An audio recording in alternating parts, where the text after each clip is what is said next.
Okay, hello everyone, welcome. Just a couple of things, hoping everyone can get on the webinar easily, and you can post your questions and chats and we'll be able to monitor those, and we'll keep some questions at the end hopefully. You should be able to see our screens here, and welcome to Digital 30. This is Exponential-e's webinar series, bringing you insights from technology and business leaders. My name's Bradley, and as product marketing manager, I help define our positioning and bring great solutions to the market. Today's call is about cybersecurity and provides a quick guide on how technology requirements are changing and some simple ways to strengthen your security posture. We'll outline what you should focus on. So I'm here to introduce Jeff Finch. Jeff is our cybersecurity product manager. As a certified security professional with a wealth of experience in telecoms and MSP environments, he is familiar with all things security and how a range of attack vectors can affect your network and your organization. So without further ado, I'll pass you over to Jeff. Hi, thanks Bradley, and good morning everybody. This Digital 30 is titled Strengthening Your Cybersecurity in an Evolving Landscape. And it is very much an evolving landscape. So we just have a look at the agenda. So what I'm going to cover today is a little bit about cybersecurity in the past, give you a little bit of a history lesson, I guess, the direction of where it's going today, what's changing and the new challenges, how to evaluate the strength of your cybersecurity posture, some of the priorities you should really be thinking about, and a few tips, hopefully, in terms of strengthening your posture, and then a little bit about how Exponential-e can help you achieve those goals. So let's talk about the history. So firewalls have changed dramatically from what they used to be.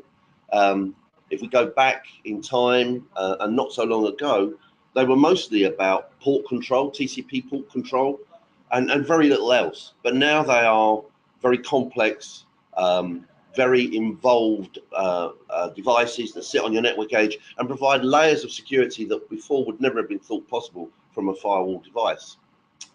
Endpoint protection, well, I mean, I started a lot of my security career working for some of the American software companies. And when I was working for Network Associates, which eventually became McAfee, one of the things that we did was, in terms of endpoint protection and updating, was about every 3 months, we used to send out a DAT file to update the software. And of course, these days, that now happens every day at 3 p.m. So you won't notice it, but I can tell you now it's going on, and that happens every day of the week. So we've changed significantly in the way that we see the risk at the endpoint, and that change is reflected in the way that we look at our exterior threats. So you've got a usual suspects picture there, but basically our exterior threats were the only thing we used to worry about in the past. The term the bastion host used to be bandied around in terms of the nirvana of being able to protect your environment. It took little consideration of threat from within, such as what we're saying today in terms of the type of ransomware, where it runs, where the software, the malware performs inside your environment, encrypting files to hold you to ransom. And in those days, if I wanted to attack a public IP address or a website or an individual on the internet, it was expensive and it required expertise. And to be honest, that expertise was only known by very few. But if we roll forward now, the world is a very, very different place. The cost of attack now is massively reduced. And it's this that's making it very, very difficult for our customers and the industry as a whole to be able to protect itself adequately. And why it's massively reduced is there's an awful lot of automation is being done by the bad guys. But more importantly, they're attacking us on many different vectors, many different ways. Whereas before, we would have been looking for either simple things like DDoS attacks or very simple file and folder and viruses. So that then means that the cost of defense is increasing. So we need to have more and more ways of protecting each one of those vectors to ensure that we don't become infected or we suffer a breach. And some of these threats are evolving as they move from machine to machine to machine.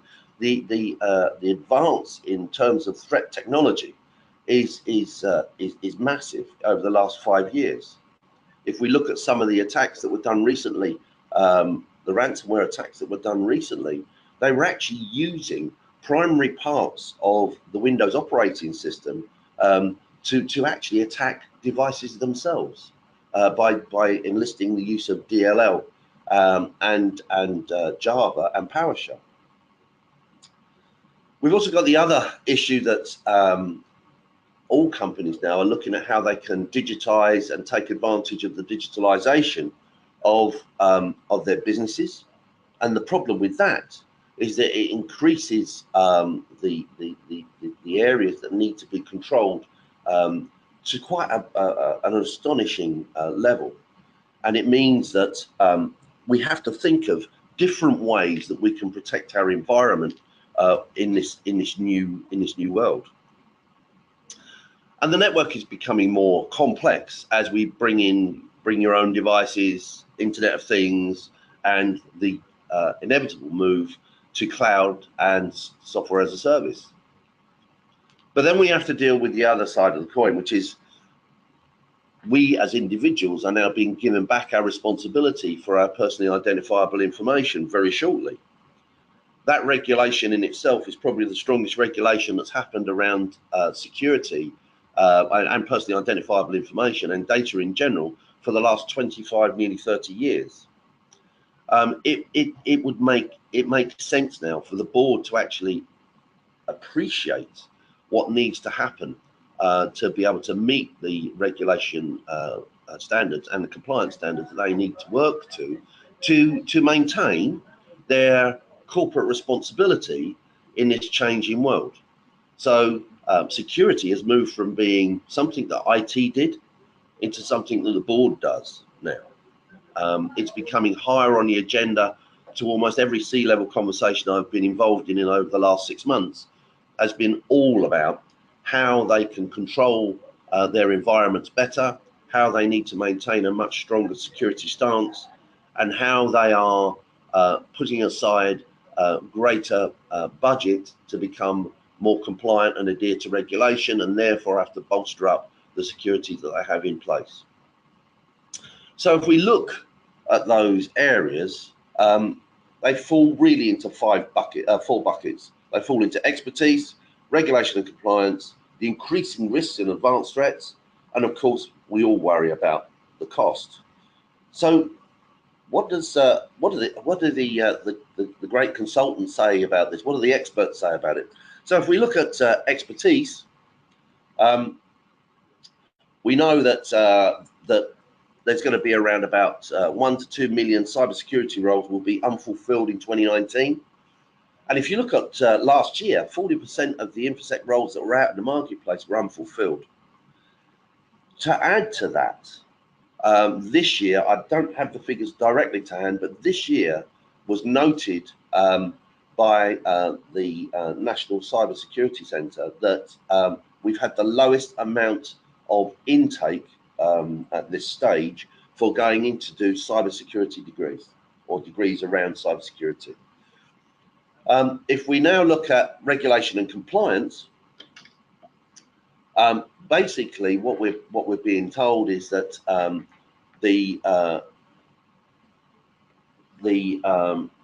from the Science Institute is that 57% of the respondents to a recent survey that they did are saying that compliance is very high on their agenda and that the protection of sensitive data is absolutely key to their businesses.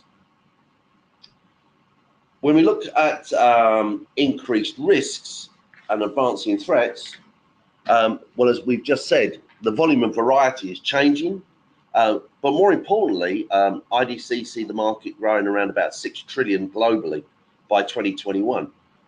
So that means there's an awful large market opportunity for players out there. But more importantly, will they be able to provide the platforms and the services that will actually be able to be managed by our customers, by you guys, in terms of managing your environments? And that's a really good question, because there's lots of really great technology out there. There's lots of really interesting technology out there. But that technology in itself produces yet another screen that has to be looked at, another set of statistics that has to be understood, and another set of analysis that needs to occur to make informed decisions as to what needs to happen to your security estate. If we then look at costs and complexity, so it's anticipated that $1 trillion is going to be spent on products and services in 2017 to 2021, around about maintaining regulation and compliance. Roughly, organizations are now ramping up their spend to between 25 and 30% of their total IT spend, which is leaped from what was originally 10 to 15%. So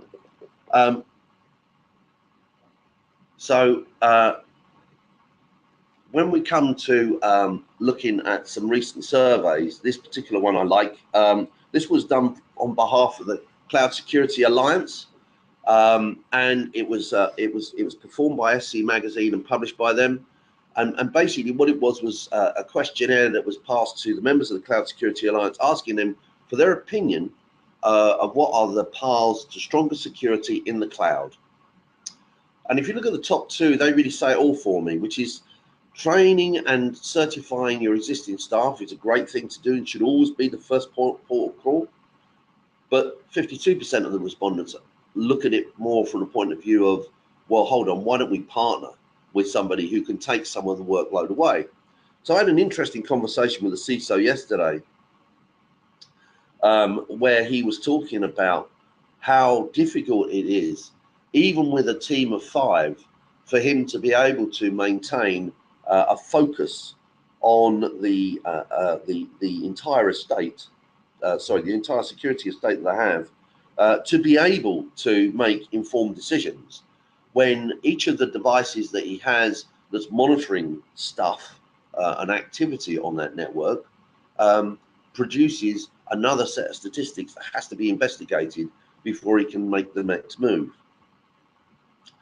And I guess that's sort of really where models like this come into play. So those of you that have either been a certified CISP or have done any other sort of cybersecurity training will have probably come across this before. It's a pretty common model. But amazingly, a lot of organizations don't look at it that way, and they find it very difficult to adopt this. The planning really is about how you take yourself forward from being the recipient of activity into creating activity that's good for your security estate. And a lot of that, if you look in that first box on the right hand side, which says create, which fits around the plan piece, is really about understanding who you are, what you are, and what you're trying to achieve.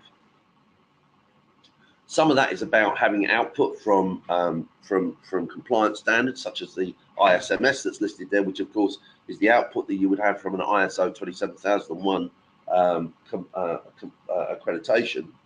But more importantly, it's about having structure and purpose to what you're trying to do to your total estate, rather than thinking about security as just being something that you do by deploying boxes and getting people to look at screens.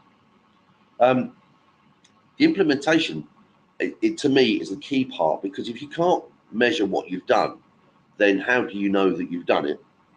And then when you start to talk about checking it and maintaining it, that's when you need to bring the skill into play and think about how you can develop the infrastructure and the controls that you have better, so that they are more able to provide you with the type of security and substance you need to your security estate. So I would urge you to sort of consider your own environment using this type of model, because it is very, very helpful, and we use it in terms of when we look at the services and the products that we provide. We look at it from the point of view of continually learning about what it is that we need to do better. There is no silver bullet to security, particularly these days when we have attacks coming at us from many different vectors. There certainly is no silver bullet in Exponential-e being able to provide services to its customers to protect them from all threats. It's just not possible. So, but what we have done is we have created a reasonable and very good portfolio of security services, which you see on your screen now. And if you look at this graphic, the onion ring, if you like, is really about the layers of your environment as customers. So we think about you from the center moving outwards in terms of your applications. We think about how you communicate internally. We think about how you communicate with your customers at the perimeter, and then of course the internet, which we use for the ubiquitous transport platform for all of those services. And the idea is that we provide a service that uses complementary security tools that don't conflict, that allow you to be able to have a defense in depth strategy that moves you all the way from the edge, where we can do DDoS mitigation in our cloud, right the way through to your desktop and protect you from ransomware and latest threats. But that's all very fine, and each one of those services has again its own control and management point that you as a customer can look at and see exactly the status of those services at any time. The problem with that is we've just gone and given you a whole load more screens to look at, and we're not really giving you any advice. What we're doing is we're giving you stuff to look at that will make you want to ask questions, but we're not necessarily giving you the answers to the questions. And for me, that was not fulfilling. So where we've moved now is to a cybersecurity operations center, and our future now is about helping our customers take advantage of that skill. And so we are providing our customers now with services based upon that cybersecurity operations center. We deploy, when our customers want these services, we deploy a cybersecurity incident event monitoring platform. And from there, we are able to provide services on top that add value to that simple log capture, correlation, aggregation, and manipulation. So that what we're not doing is we're not providing you with a scene, we're not providing you with a security incident event platform, because at the end of the day, if we provided that, you would still need analysts to be able to make a good judgment based upon what that scene could show you. Instead, what we're doing is we're providing the analysts on top. So we provide you with a view of what the scene will see, but more importantly, we're putting the layer on top of that, which is our analysts. And our analysts will be able to provide you with rule and policy review, external vulnerability monitoring, asset monitoring, whereby you define the assets that are within scope for us to monitor, network security monitoring, whereby we will look in your network and be able to define where there are issues or problems, threat detection, and by that we mean, because we're monitoring your platform, we'll be able to see whether there are untriggered or yet to be launched threats. Internal vulnerability management, where we will regularly test your environment to make sure that there are no vulnerabilities and advise you as to how you harden the devices that we find vulnerable and what needs to be done. intrusion alerting based upon a network intrusion detection system that we would deploy as part of the service. And then not only that, we're also able to monitor your environment to compliance standards. So we can monitor to PCI DSS and to ISO 27001 using the management controls that are within both of those compliance standards. Now, you'll see that some of these things that are up on the screen are in black text. They're pretty much where we're going. So at the moment we are working to get them in place.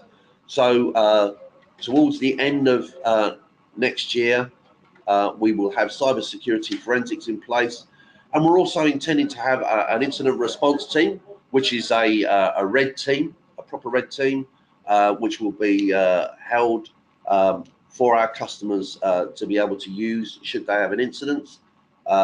So we will charge the customer a retainer, which will include a number of hours to support. And then when they have a breach, we will move from telephone support to on-site support with the customer.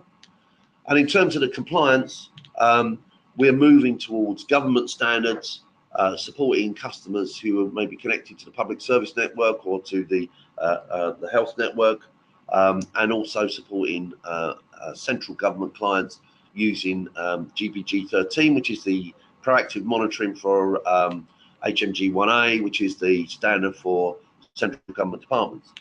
We will also be providing compliance monitoring to the critical national infrastructure standards as well. So that's where we are and where we're going. I think it's fair to say that this takes Exponential-e to a new place, and we want to take our customers with us. We have deliberately bundled all these services together, so they're not individual services that you decide on at the time when you buy them. We actually bundle all the services together and give a standard price based upon the assets that are within scope. Okay. So, as you can see, we have put together a portfolio of services over the last 18 months that really take us from being very much about network edge through to the core of your environment, but more importantly, providing you with the expertise and overlay of our analysts and their ability to be able to support you with your goals in terms of cybersecurity. So let's talk about our analysts. So in our cybersecurity operations center, our analysts' knowledge, if you accumulate it, looks like about just over 40 years. So 40 years worth of cybersecurity operations. They've come from many different backgrounds, including Her Majesty's Services. And to be honest, they've been managing government departments to GPG 13 for the bulk of that time. So their skill, their knowledge, and their ability is without doubt. Okay, so I hope you found that useful, and I'm now going to hand back to Bradley. Thank you very much for your time. Okay, thanks very much, Jeff, and thanks for taking us through those slides. I hope it was interesting for all of our attendees today. You have some key takeaways, not just to demonstrate the importance of why this needs attention and the attention of your stakeholders, but also some steps and considerations for further planning. The slides from today and the recording will be available soon. Meanwhile, we have time for a couple of questions. Jeff, when just the one question here, Jeff. When we're looking at the cybersecurity portfolio of services, how do you prioritize and choose which ones need your attention first, and how do you plan that over time?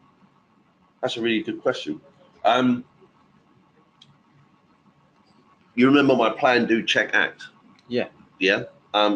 That's the process that I use when I've done consultancies for organisations, and we've been looking at the infrastructure and what needs to be added to that infrastructure to make it more robust.